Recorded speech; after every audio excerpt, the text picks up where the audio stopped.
Christmas की जोरों शोरों से तैयारियां चल रही थी और सभी स्टूडेंट्स को घर जाने के लिए वेकेशन मिला था। पर माइक और उसका रूममेट मैटी दोनों ही एक स्पेशल प्रोजेक्ट पर काम कर रहे थे, जिसकी वजह से वो घर नहीं गए और कॉलेज हॉस्टल में ही रुके हुए थे। क्रिसमस से 2 दिन पहले मैटी और माइक रात में बैठकर एक हॉरर मूवी देख रहे थे। मूवी के बाद दोनों अलग-अलग हॉरर लेजेंड्स की बात करने लगे।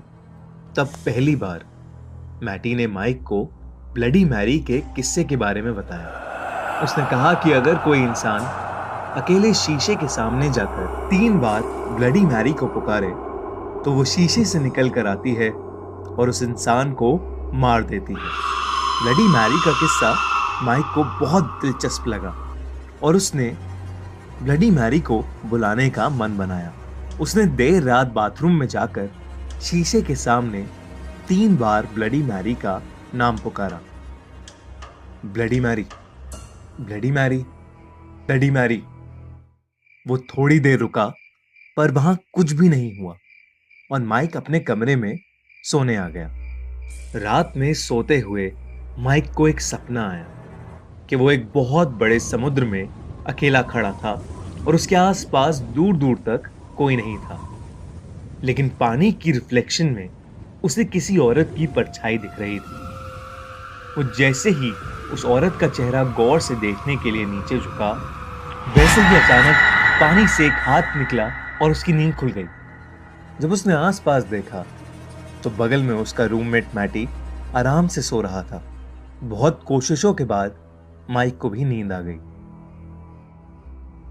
अगले दिन सुबह जब माइक बाथरूम में गया तो उसने देखा कि उस शीशे पर एक क्रैक है और उस क्रैक में से खून निकल रहा है। ये देखकर वो काफी ज्यादा घबरा गया था। उस रात फिर उसे एक सपना आया जहां वो एक अंधेरी जगह में खड़ा है और उसके चारों ओर शीशे ही शीशे हैं। उसके कानों में अपनी ही आवाज बार बार गूंज रही थी। Bloody Mary, Bloody Mary, Bloody Mary, Bloody Mary, Bloody Mary, Bloody Mary, Bloody Mary, Bloody Mary, Bloody Mary, Bloody Mary. धीरे धीरे सारे शीशे क्रैक होने लगे।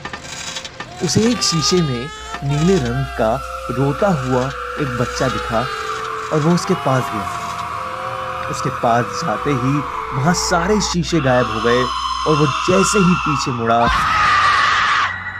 वहां ब्लडी मैरी खड़ी थी।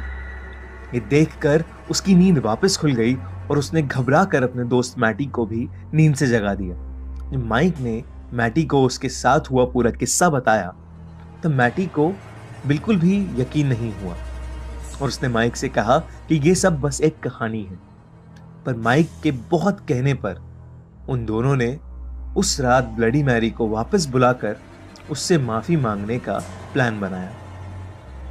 इस बार उन दोनों ने ब्लडी मैरी को बुलाने के पूरे रिचुअल को फॉलो करके ब्लडी मैरी को 3 बार आवाज लगाई, पर कोई भी नहीं आया।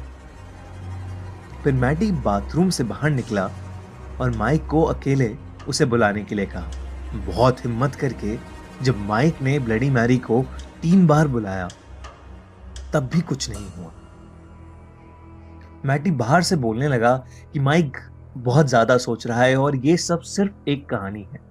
पर तभी दरवाजे के नीचे से दिख रही कैंडल की लाइट जोर जोर से फ्लिकर करने लगी। मैटी को थोड़ा अजीब लगा और उसने तुरंत माइक से पूछा कि वो ठीक है कि नहीं।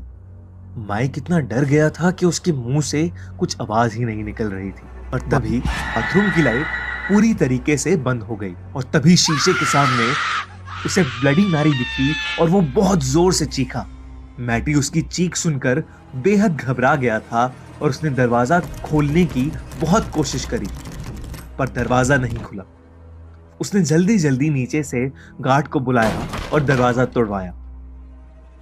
जब दरवाजा खुला तो मैटी ने देखा कि वो शीशा टूटा पड़ा था और माइक का सर बाथरूम के सिंक में पानी में डूबा हुआ था। माइक को तुरंत हॉस्पिटल ले जाया गया, लेकिन वो बच नहीं पाया।